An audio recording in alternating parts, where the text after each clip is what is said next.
97% ከቀበሌ እስከ ላይ እስከ መዘጋጃ ኦርቶዶክስ አይደለም።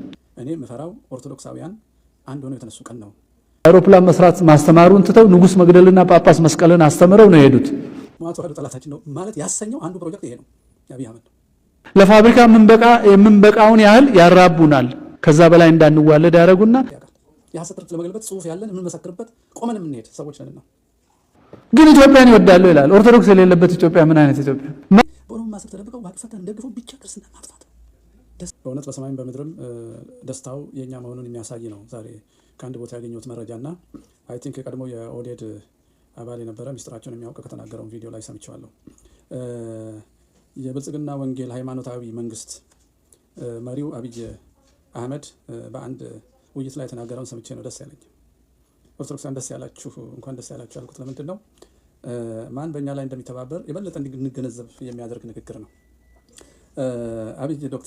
ዶክተር የሚለው ልቶ አብይ አህመድ አሊ በአንድ ውይይት ያለው እንዲህ ነው።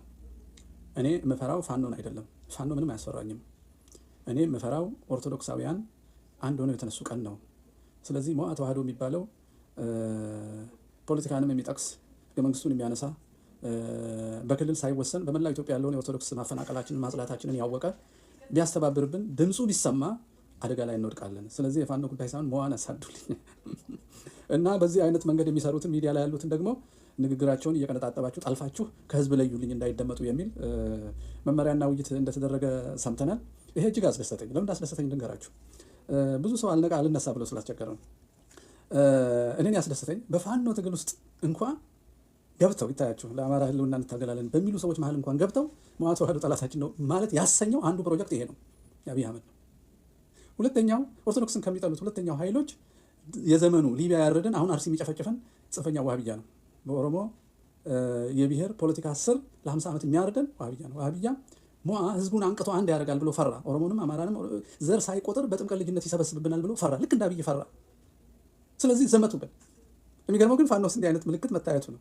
ስልጠና ይሰጡ ነበር ባለፈው 15 የሆኑ ሰዎች የሆነ ሰፈር ውስጥ ሞዓ የአማራ ትግል ጠላት ነው እያሉ ማለት ነው። ልብ በሉ። አብይ አህመድ ነገርኳችሁ፣ ፋኖ ውስጥ ያለውን ዘር ነገርኳችሁ፣ ዋህብያ ነገርኳችሁ። ከዛ ይሄንን ኦርቶዶክስ እጅግ የሚፈሩ የኪሲንጀር መመሪያ የነ ሮማን ፕሮስቲያን መመሪያ የተቀበሉ እና አሁንም በአንዳንድ አሜሪካ አስተዳደር ውስጥ ያሉ ባለስልጣናት በአንዶች ጋር እየደወሉ በገንዘብን በዲፕሎማሲን እያባበሉ በምስራቅ አፍሪካ የሚያሰጋን የእስልምና ጽንፈኝነት ሳይሆን የክርስትና ጽንፈኝነት ስለሆነ ያደረጋችሁትን መስቀል ደብቁ፣ ሴኩላር ነን በሉ፣ የቀደመውን እንጠላለን በሉ ተብለው አንዳንድ የፋኖ መሪዎችን አግኝተዋል።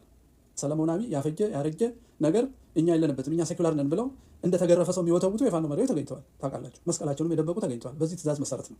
ስለዚህ የኪሲንጀርም የሌሎቹም የኢትዮጵያ ጠላቶች ፍላጎት የሚያገለግሉ ሰዎች ኦርቶዶክስን ይጠላሉ። ሁለተኛው የታወቀው ኦነግ ነው። ምንም በዚህ ወዲያ ወዲህ ማለት አንችልም። የተመሰረተውም እኛን ለማጥፋት ስለሆነ ማለት ነው። ነባራን ኢትዮጵያ የሚያጠፋ ሰው እኛን አጥፍቶ ነው የሚያጠፋት። ስነ ልቦናችንን ያውቃል፣ እንዴት እንደመሰረትናት ያውቃል። የሐሰት ትርክት ለመገልበጥ ጽሁፍ ያለን የምንመሰክርበት ቆመን የምንሄድ ሰዎች ነንና ያው የእነ አባ ባህሪ ምስክርነት ሁሉ ስላሉ መግቢያ ያላቸው የእነ አባ ባህሪ ምስክርነት እና ሌላው ታሪክ ሊገለበጥ የማይችል እና አስመሮም ለገሰም ቢዘምቱ የማይሸረሸር ስለሆነ ስለምንቀጠቀጡ እኛን ይጠሉናል። ኦነጎች ስር ደግሞ የምታውቁት ነው። እንደ በንቲ እጁሉ ቴሶ ጀርመን ቁጭ ብሎ መጽሐፍ ቅዱስን ኤዲት እንደሚያደርገው ኢትዮጵያን እየሰረዘ ሌላ ስም የሚያስገባው በተረፈ ናዚዎች እየተረዳ ማለት ነው። ያደገው ወለጋ ጸሎት ቤት ውስጥና ሚሽነሪዎች ናቸው ብዙዎቹ ኦነጎች ኢትዮጵያ እንዲጠሉ ተደርገው የተሰሩ ማለት ነው። ከዛ ባርነት መላቀቅ የቻለው በስተርጅና ነጋሶ ጊዳዳ ነበረ። በዛ ባርነት ውስጥ ኖሮ ልክ ሲያረጅ ገባው እንደተሳሳተ ገባውና ትንሽ እውነት መናገር ጀመረ። ተመልከቱ፣ ስንት ቆጠርኩ። አብይን፣ ብልጽግና፣ ፋኖ ውስጥ ያሉትን ጥቂት ዘሮች፣ ዋህብያን፣ የኪሲንጀር ተላላኪዎቹን፣ የምዕራባውያኑን እኛን የቅኝ ገዢዎቹን እኛን የሚጠሉትን ተረፈናዚዎቹን፣ ከዛ ዋቂ ፈታዎቹ ናቸው። እነዚህ ኦርቶዶክስን ይጠላሉ። በኦነግ እና በተረፈናዚ እንዲሁም በዋህብያ መሳሪያ ሆነው ኦርቶዶክስ መጀመሪያ ከኦሮሚያ በማጽዳት መጨረሻ ኦሮሞን ሁሉ እስላም የማድረጉ ሂደት ዋቂ ፈታን ይደግፉ ያደርጋቸዋል። ዋህብያዎቹ ኦርቶዶክስን ለመምታት ነው እንጂ እነሱ ዋቂ ፈታ በምንም አያምኑም። እነሱ ቅርስም ሃይማኖትም ፊደልም ምልክትም ግዕዝ የሚባለውን ቋንቋ ድረስ እስከ መንቀል የሚሰሩ ናቸው። በመንቀል ደግሞ የታወቁ ናቸው። ሊቢያን፣ ናይጄሪያን፣ አፍጋኒስታን ማየት ይቻላል። አፍጋኒስታን እኮ ታሊባን የመጀመሪያ ድሮ የሂንዱ እምነታቸውን ቴምፕል የሚያፈርስ ነው። ለቅርስነትና ለቱሪዝም እንኳን አያስቀምጥም። ይሄ ራስ መኮንን ሐውልት ማፍረስ፣ የደጃዝማች አፈወርቅን ጎዴ ሐውልት ማፍረስ፣ መስቀል ያለበትን መቃብር መደምሰስ እኮ የነሱ ጠባይ። ስለዚህ በኦሮሞ ማስር ተደብቀው ዋቂ ፈታን ደግፈው ብቻ ክርስትና ማጥፋት ነው። ደስ ይበላችሁ ያልኳችሁ ለምን ታውቃላችሁ? ሃይማኖታችን ከእግዚአብሔር መሆኗን የሚመሰክር ስለሆነ ይሄ ሁሉ አንድ ሆኖ አንድ ሳይሆን ዋህብያ ከተረፈናዚ ከፕሮቴስታንት ጋር አንድ ሊሆን አይችልም። ዋህብያ ከዋቂ ፈታ ጋር አንድ ሊሆን አይችልም። የብልጽግና ወንጌል ከዋቂ ፈታም ከዋህብያም ከነ ኪሲንጀርም ጋይድ ላይን አንድ ሊሆን አይችልም። ልክ ሄሮድስና ጲላጦስ ጌታን ለማጥፋት በአይሁድ ክስ እንደተስማሙ ፍቅራቸው እኛን እስኪያጠፉ ነው። ለምን ልዩ ሆነን? የክርስቶስ ልጆች ስለሆነ። በክርስቶስ ላይ የማይመሳሰሉ ሮማውያንና የአይሁድ መምህራን እንደተባበሩት የማይመሳሰሉ የብልጽግና ወንጌል፣ የዋሃብያ፣ የተረፈናዚ፣ የቅኝ ገዢዎቹ አስተሳሰቦች ሁሉ አንድ ላይ ተስማምተው ኦርቶዶክስ ላይ ቀስታቸውን ያሉት። ኦርቶዶክስ እንዳይሉ ደስሙን እንዳንተባበር ከደቡብ እስከ ሰሜን ምን አሉት? ነፍጠኛ ወይ አማራ አሉት። አያችሁ፣ አማራ የሚሞተው ለዚህ ነው። ኦርቶዶክስ መሆኑ ይሞታል። እስላምም ቢሆን አማራ ከሆነ ስነልቦና አለው ስለሚባል ይሞታል። እኛ ኦርቶዶክሳን ደስ ሊለን ይገባል። የክርስቶስ ልጆች ነን። በክርስቶስ ላይ የተሰበሰቡ ሁሉ እኛ ላይ ተሰብስበዋል። ከቅርብ ጊዜ ወዲህ ደግሞ ከኢትዮጵያ የፈለሱ ፈላሻዎች የኢትዮጵያ ኦርቶዶክስ ተዋሕዶ ቤተክርስቲያን በድላን ነበረ፣ ይሄ ሁሉ ማዕትና ግድያ እልቂት የሚፈጸምባቸው እኛን የእግዚአብሔር የዳዊት ዘሮች ስለበደሉ ነው፣ እንዳውም ካሳ መክፈልና ይቅርታ መጠየቅ አለባቸው የሚሉ ደግሞ ተነስተዋል። አሁን ተመልከቱ፣ የብልጽግና ወንጌል ላይ የአይሁድ ሰዎች ተጨመሩ፣ ዋሃብያ ተጨመሩ። ዋሃብያና መቼስ የፈላሻዎቹ አስተምሮ መቼስ አይገናኙም፣ ግን ለእኛ ጊዜ ይተባበራል። ስለዚህ ይሄ ደስ አይልም። ስለዚህ ለሰማዕትነት እንዘጋጅ፣ እናስብ፣ እናስተውል። የጎሳ የዘር የቦታ የድንበር የመንደር መለያየቱ ወደዛ እንጣል።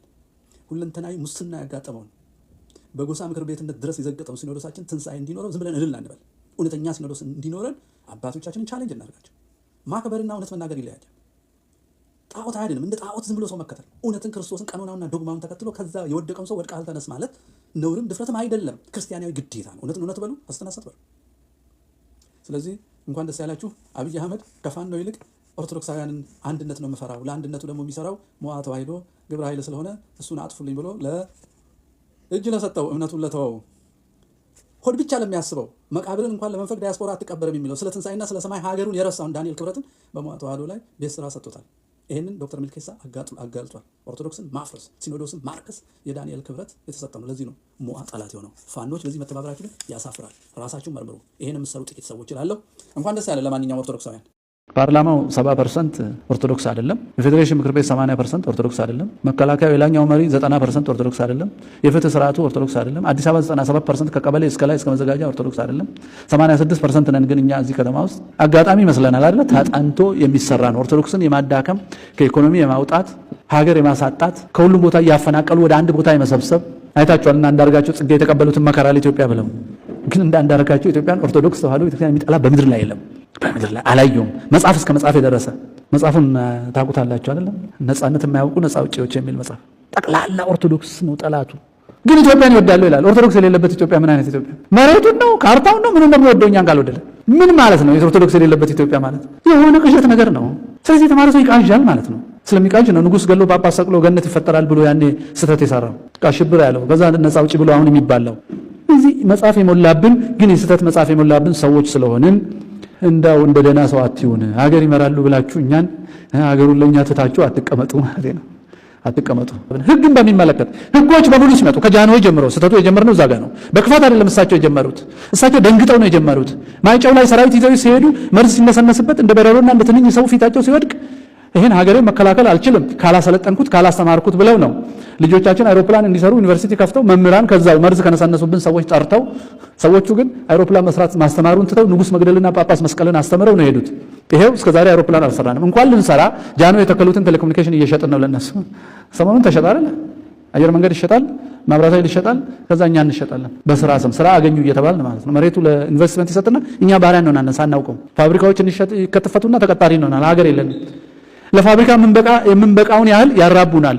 ከዛ በላይ እንዳንዋለድ ያደርጉና ለፋብሪካው ደግሞ ክህሎት እንዲኖረን ለፋብሪካው የሚሆን ትምህርት ዲግሪ ይሰጡናል። ሳናቅ ባሪያ እንሆናለን። ዘመናዊ ባርነት ማለት ይሄ ነው። ይሄ ተራ ግጭት እንዳይመስላችሁ አጋጣሚ አይደለም። የታቀደ 200 ዓመት አካባቢ የሞላው በአፄ ሳህለ ሥላሴ ጊዜ የተጀመረ ነው።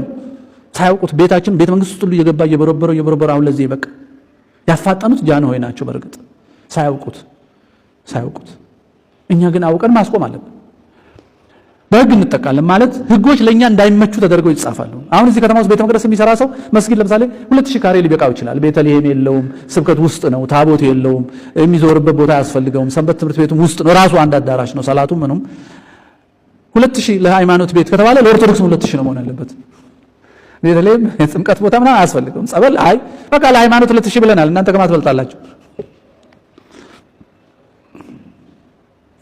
ስለዚህ በህግም በታሪክም ታሪካችን በዩኒቨርሲቲ እንዳይሰጥ ቤተክርስቲያን የሰበሰበችው የብራና የአባቶች ታሪክ እንዳይነገር ሳይንሳዊ አይደለም ተብሎ ጠላቶቻችን በጻፉት መንገድ ብቻ ልጆች እንዲማሩት በታሪክ እንጠቃለን። ስለዚህ እኛ አሁን ያለን ሰዎች የተማርነው ዘመናዊ ሰዎች ይህንን ምስሉ ይታይ ይሆን? ሰው ላይ ሼልፍ ታያላችሁ አይደል? መደርደሪያ፣ የመጽሐፍ መደርደሪያ የሰው ጭንቅላት ላይ የፈረንጅ መጽሐፍ የተደረደረብን የመረጃ ሰርቨሮች ነን እኛ የተማርን ሰዎች።